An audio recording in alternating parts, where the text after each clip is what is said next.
Buenas tardes, hermanos y hermanas, de nuevo entre ustedes con este programa semanal de Una Liturgia para la Vida.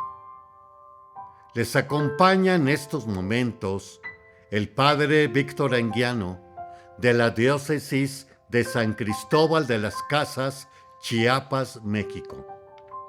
También, además de YouTube, pueden acceder a otros medios de comunicación, como es Spotify, Apple Podcasts, YouTube Music, Amazon Music, como iHeartRadio.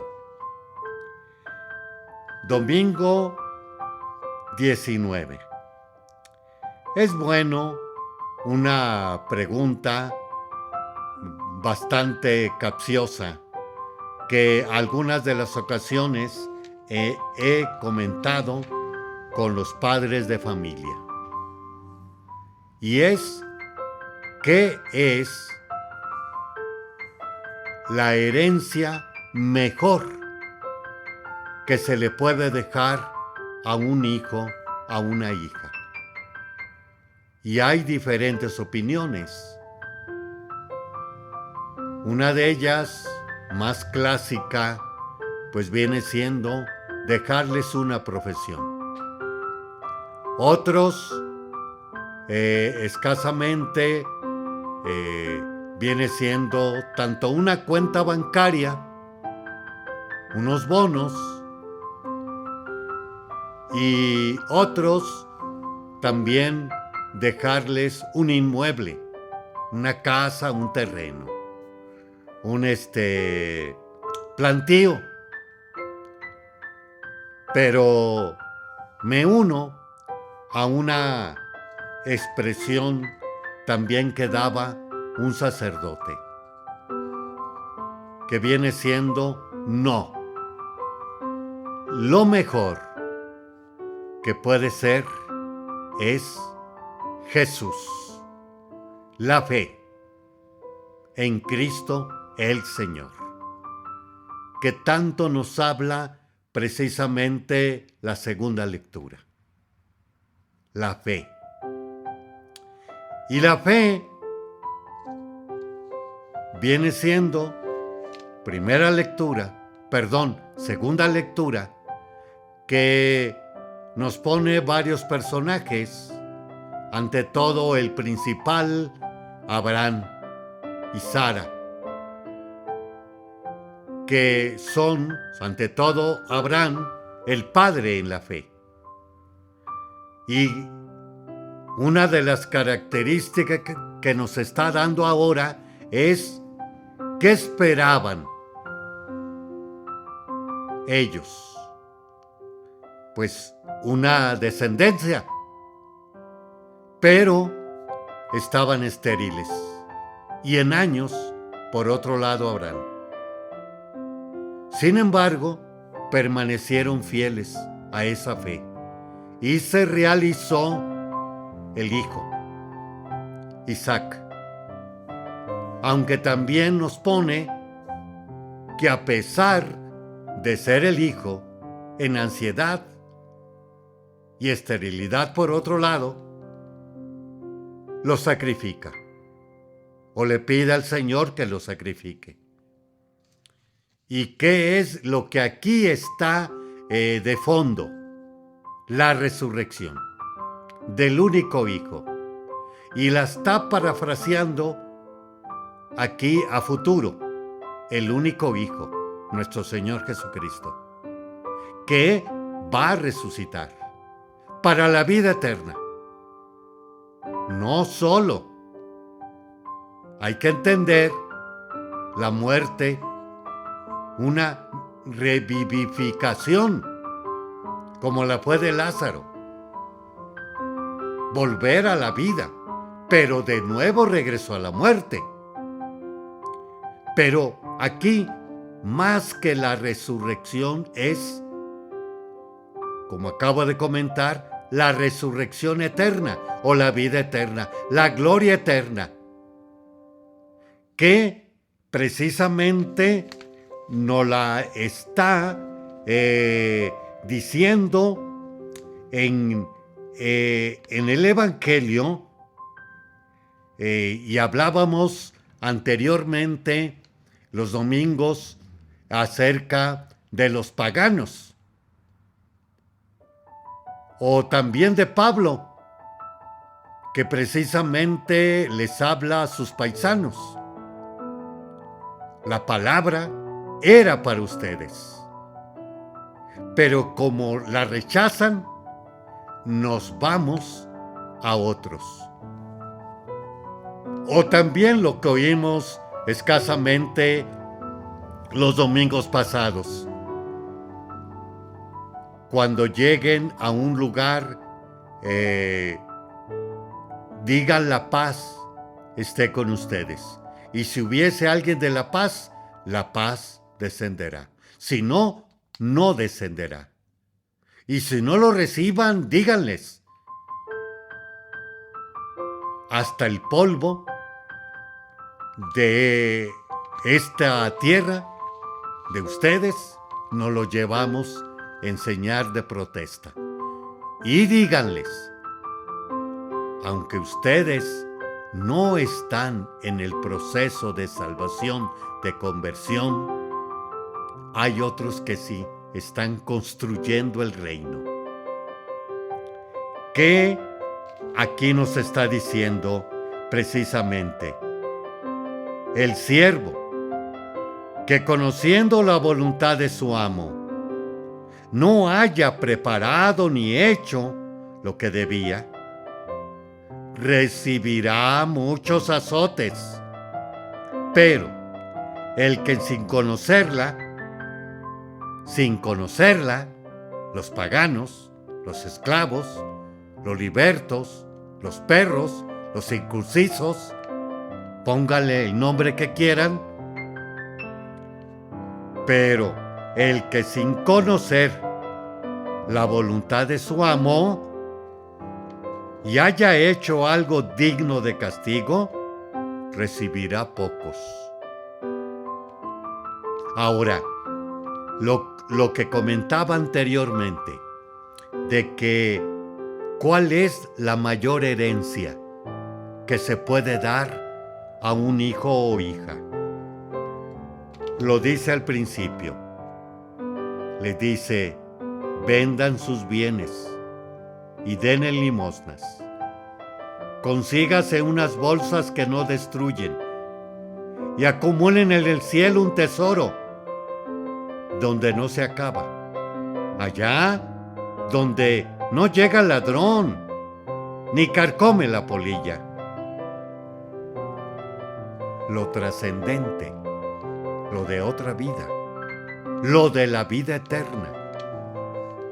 Aquí acumulamos muchas de las ocasiones para estar lo más cómodo posible. Tal o cual invento o mecanismo, recordemos hoy los robots que están ya en la puerta. Pero también puede decirse la licuadora, la lavadora, el horno de microondas, que precisamente ya son elementos de la tecnología que nos están sustituyendo mucho nuestro esfuerzo y nuestro trabajo. Pues sí, pero la vida eterna es bastante lejano, o a veces increíble, o a veces imposible. Por eso también por ahí están los denominados, pues por un lado, clásicamente los ateos, el materialismo, el relativismo, y ya no se diga también, pues, los gnósticos. que precisamente nada aceptan del Dios verdadero. Y consecuentemente, más que el Dios, lo que Él nos pide, como estamos viendo. Haremos un espacio y regresamos en unos momentos.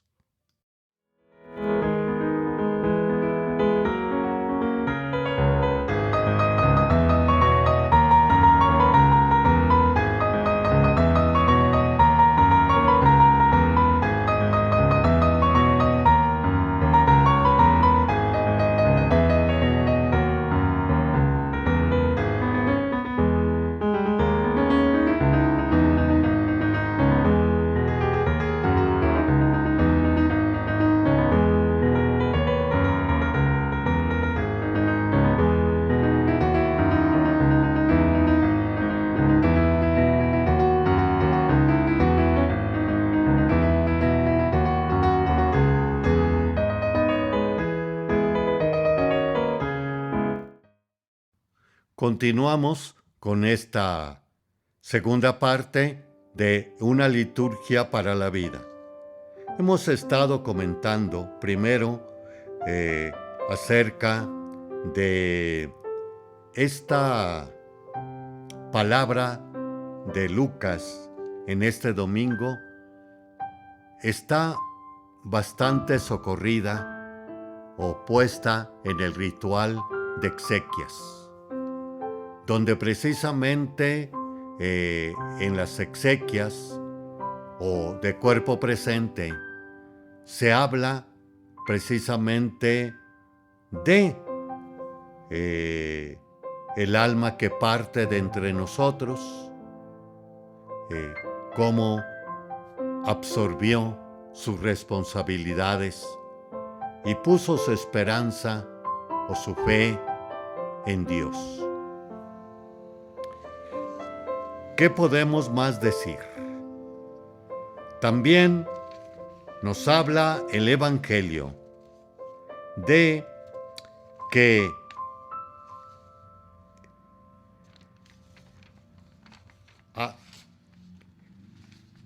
nos dice al final.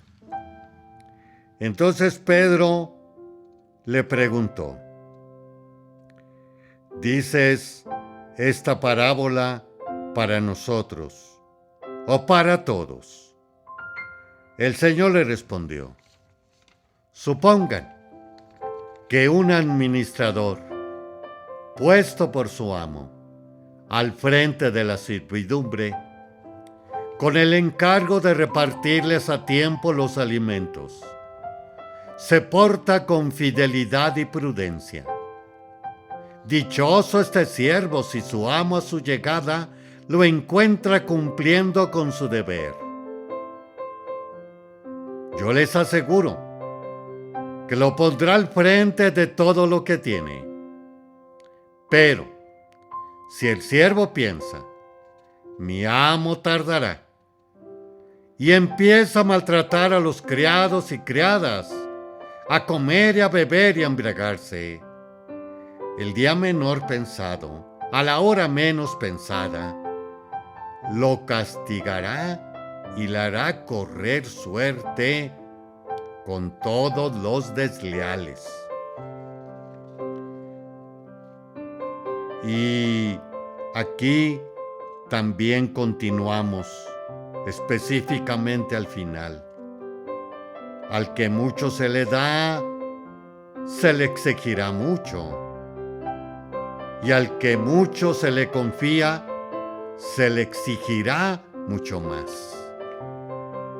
Y aquí está precisamente lo que hablábamos al principio. ¿Qué tanto hemos recibido en bienes materiales? No solamente casas, como hablábamos al principio, dineros, inmuebles, sino también tiempo, años, cualidades, hijos y cómo respondimos con a esas responsabilidades, respondimos, de ahí viene la palabra responsables, que respondimos, o irresponsables, que no respondimos en esto que se nos entregó. Y aquí de fondo está también, consecuentemente, es de que somos administradores. Administradores. El que mucho se le da, mucho se le pide. El que poco se le da, poco se le va a pedir. No es lo mismo, vamos a ser más concretos, no es lo mismo el presidente de cada nación, al gobernador, al alcalde o al ejidatario. No es lo mismo también, vamos a lo religioso, no es lo mismo el papa, el obispo, el párroco, el vicario, el catequista. Al que mucho se le da, mucho se le pide. Y también recordemos lo que decíamos hace rato.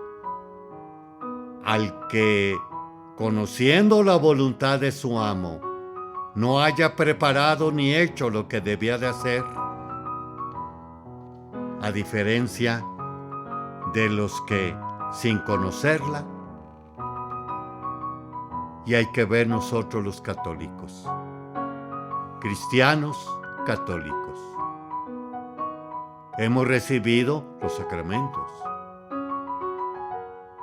hemos recibido confesión, comunión, eucaristías, 15 años, matrimonios, la ceniza, tal o cual escapulario. Entonces, mucho se nos va a exigir. Pero también en los hijos. Aquí, ojo, también con las abuelas o las suegras. No, es tu hijo, es tu hija. A lo primero que dijimos, lo mejor es Jesús. Si no se ahonda, entonces tendremos todas estas desavenencias a nivel, pues, nacional, estatal o también municipal. Históricamente, como hablaba hace rato, históricamente, cuántas atrocidades se han hecho precisamente. Y pocas luces, afortunadamente, han resaltado.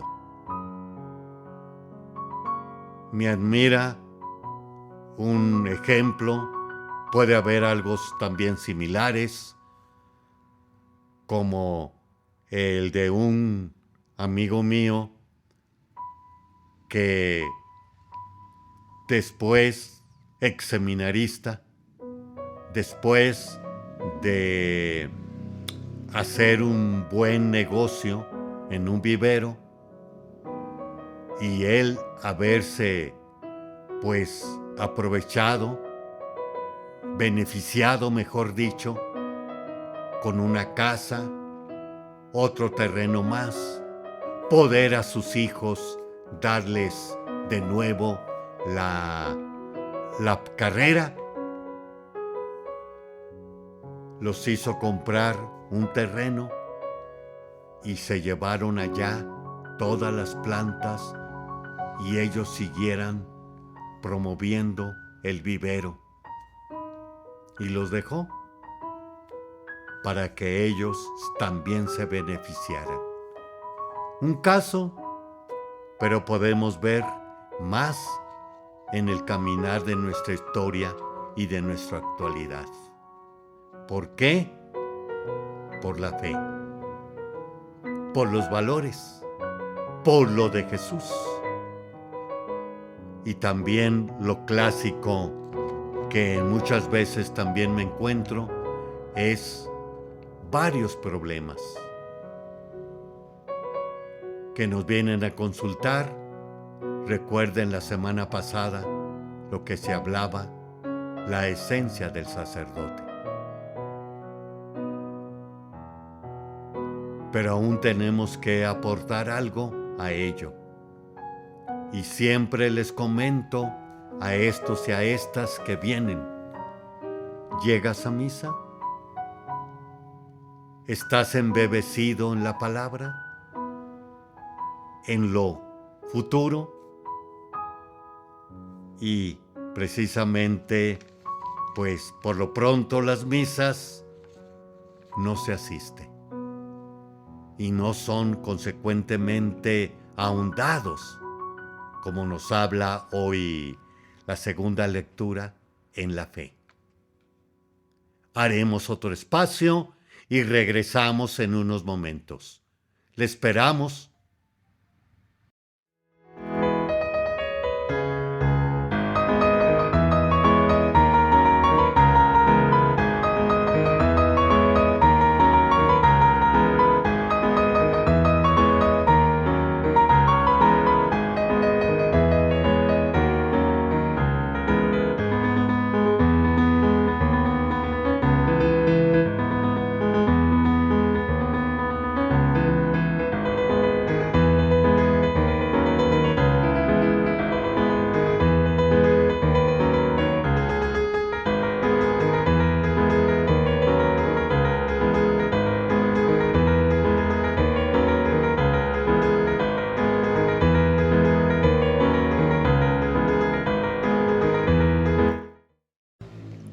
Continuamos en esta tercera parte de esta semana 19 del tiempo ordinario.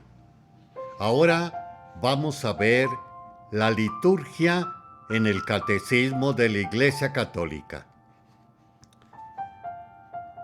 Tenemos presente ahora la economía sacramental. El misterio de la salvación o la economía de la salvación es un misterio revelado para ser conocido, obra de Dios en su dimensión trinitaria que se realiza poco a poco. Lo que la Iglesia cree y proclama, lo celebra y lo actúa en la economía del misterio o economía del Verbo encarnado. Lo celebra y lo hace presente en todo tiempo y en todo lugar. En el primer artículo del capítulo 1 se nos presenta la liturgia, obra de la Santísima Trinidad. Desde los números 1077 al 1109. En este punto, Rinoville hace las siguientes observaciones que dará pie y título para su artículo. Y nos dice: antes de hablar de liturgia en general y sobre los sacramentos en particular, a manera de introducción a lo que precisamente se denomina economía sacramental, el catecismo tiene la idea extraordinaria y flamante de presentar íntegramente la obra de Dios como una bendición divina de grandes proporciones. La liturgia es obra de Cristo glorificado, que sigue actuando en la Iglesia. Y por medio del Espíritu Santo, recuerda la Iglesia su misterio, lo actualiza y lo hace operante. Se presenta también los conceptos litúrgicos más importantes, como anamnesis, memorial, epíclesis, invocación del Espíritu Santo, palabra de Dios. El segundo artículo, el misterio pascual en los sacramentos de la Iglesia, ofrece una breve sistematización de los sacramentos, en los que Cristo actualiza y hace operante su misterio salvífico. Lo exponen los elementos más importantes de una doctrina general de los sacramentos. El artículo primero del capítulo segundo, celebrar la liturgia de la Iglesia, ofrece una especie de catequesis de la celebración litúrgica. ¿Quién celebra?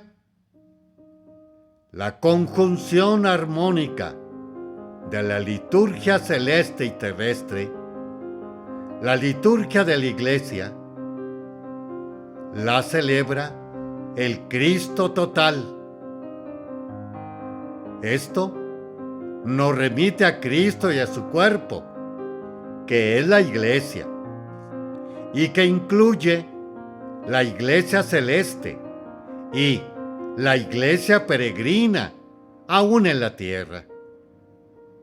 Es por ello que la liturgia es siempre comunitaria, y para ser auténtica celebración requiere acuerdo y colaboración, espíritu de comunión, fervor teologal y atención al Espíritu, cumpliendo cada uno todo y solo lo que le es propio. Evidencia la belleza de la unidad y de los misterios. ¿Cómo celebrar? El Catecismo presenta con gran sensibilidad pedagógica este capítulo de la liturgia. La celebración, por medio de los signos y símbolos más importantes, con su significación antropológica, veterotestamentaria, cristológica y litúrgica. Las palabras y acciones, canto, música e imágenes pertenecen todo a la liturgia. Toda la liturgia refleja una misma estructura de la revelación que se celebra uniendo las palabras y las obras, la comunicación verbal y las acciones salvadoras. Está empapada de signos y símbolos que significan y realizan el múltiple diálogo de la salvación.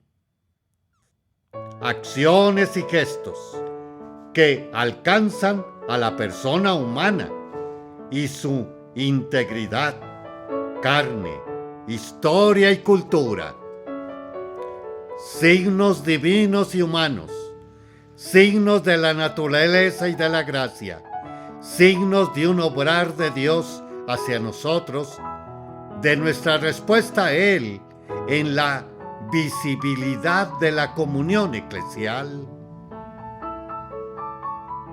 ¿Cuándo celebrar? El tiempo litúrgico se presenta desde sus desarrollos en la liturgia de las horas, en el día del Señor, en el año litúrgico. El tiempo de la celebración abre nuestra participación a los misterios de Cristo, memoria viva de sus acciones salvíficas.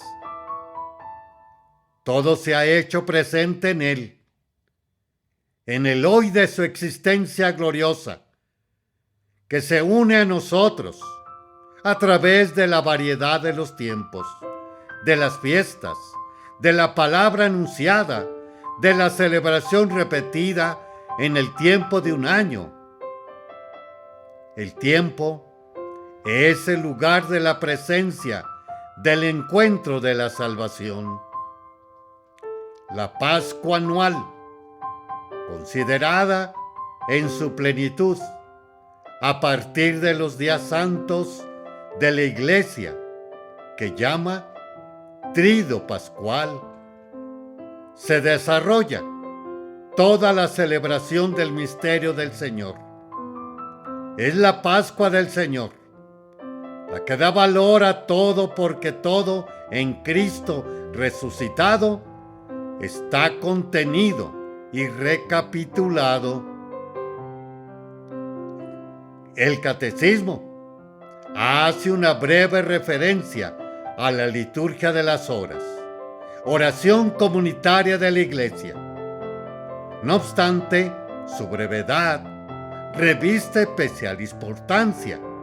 Primero, porque se recuerda explícitamente la dimensión eclesial de la oración, y por otra, porque se destaca su carácter de ser oración de toda la comunidad cristiana.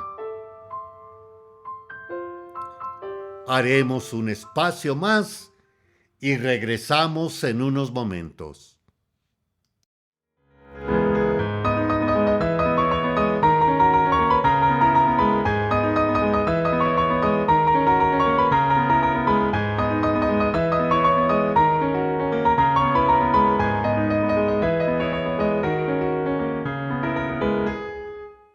Continuamos con esta última parte de una liturgia para la vida.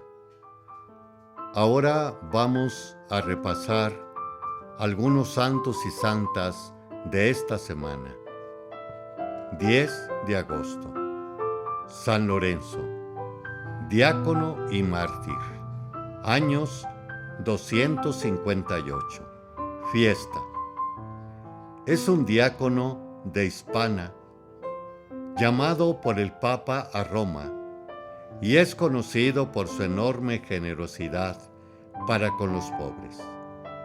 Se cuenta que fue llamado por el emperador para que se presentara con los tesoros de la iglesia, y que Lorenzo regresó con los pobres de la ciudad.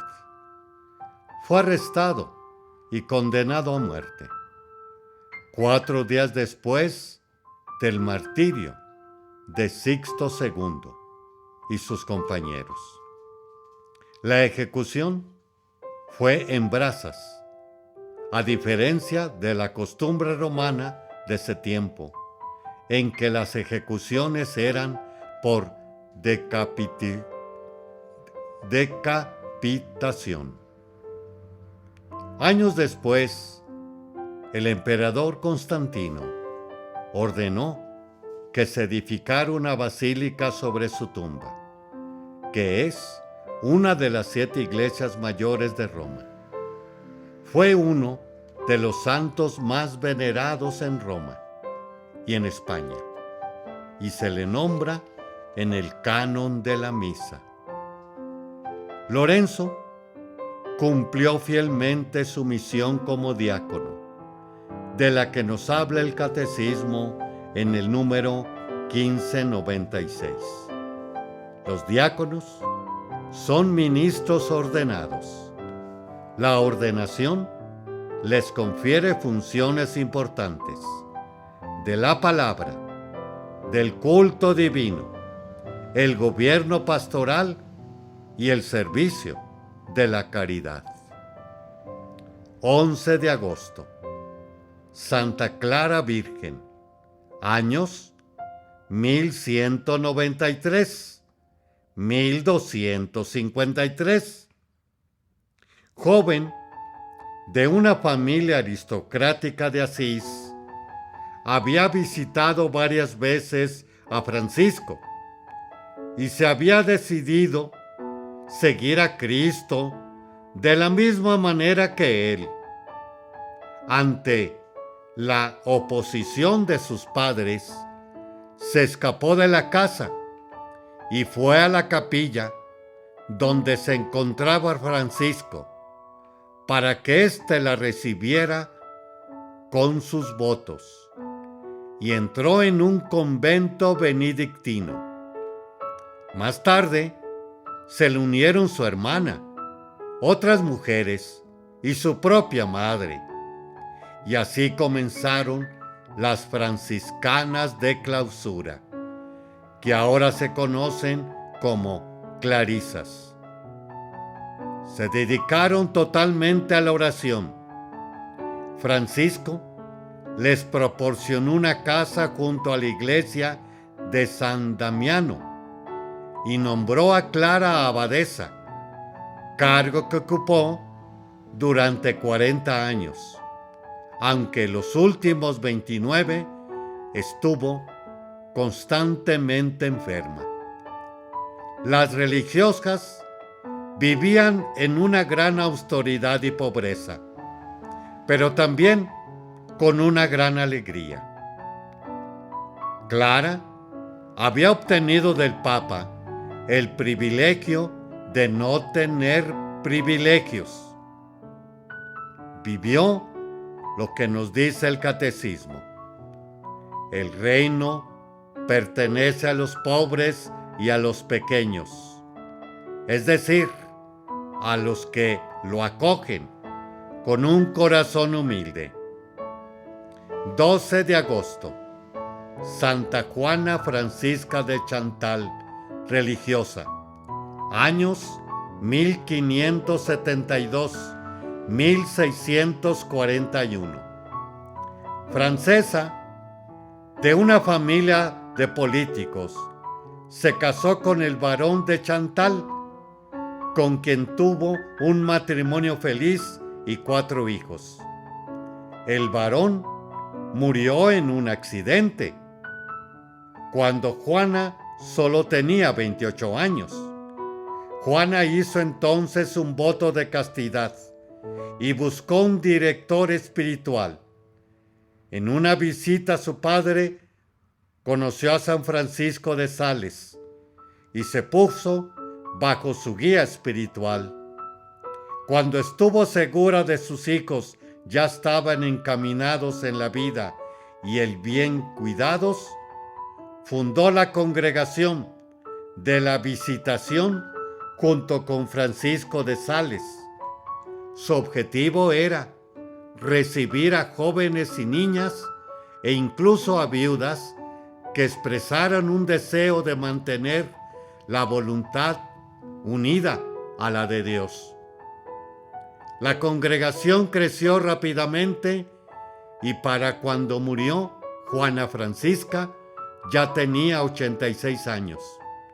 Era una persona de gran firmeza y vigor, pero al mismo tiempo muy sensible. Tuvo muchas luchas interiores que sobrellevó con ánimo y un gran espíritu de oración. Su vida de oración nos habla de una unión profunda e inquebrantable con Cristo, que da frutos abundantes.